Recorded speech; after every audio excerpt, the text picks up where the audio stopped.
কি ভাইরা, আমি তোমাদের কাছে নতুন ভিডিও নিয়ে এনেছি। ছেলে তোমাদের দেখে ভালো লাগে না? লাগবে।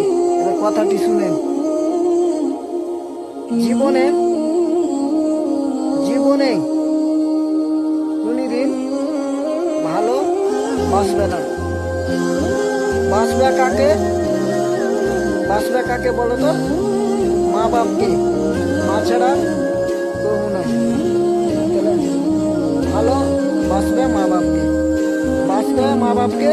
মা বাপের গায়ে সবই পেবে, বুঝতে পারলে? মায়ের কাছে সবই। মাই তো জন্ম দেয়, বুঝতে পারলে? মাই হলো জন্মদাতা মা, বুঝতে পারলে? বহুত রকমের মা। আমাদের কত কত ভিডিও বানায় কষ্ট, তো আমাদের ছেলেকে ভিডিও হয়ে নষ্ট, বুঝতে পারলে? কত কত ভিডিও বানায় মানুষ, আমাদের ভিডিও দেখে চলছে। চলতে দাও, আমাদের ভিডিও ট্রেন্ডিং এ চলছে। ট্রেন্ডিং এ চলবে, ইউটিউবেও ভরবো, তারপরে ট্রেন্ডিং এ চলবে, বুঝতে পারলে? মেনলি এরকম ভিডিও বানাচ্ছি, ছেলেকে মানুষের চলছে। চলতে দাও, আমাদের ভিডিও ট্রেন্ডিং এ চলছে। আরেকটা কথা করছি, কাশিম মামু তুমি ভালো করে ভিডিও বানাও, খাপিয়ে তুলো, বাজার উঠিয়ে দাও, বুঝতে পারলে? নাজিম শেখ সাপোর্ট করতে থাকো, রাজি করতে থাকো, বুঝতে পারলে? পাকা পাক দেখো কষ্ট মায়ের।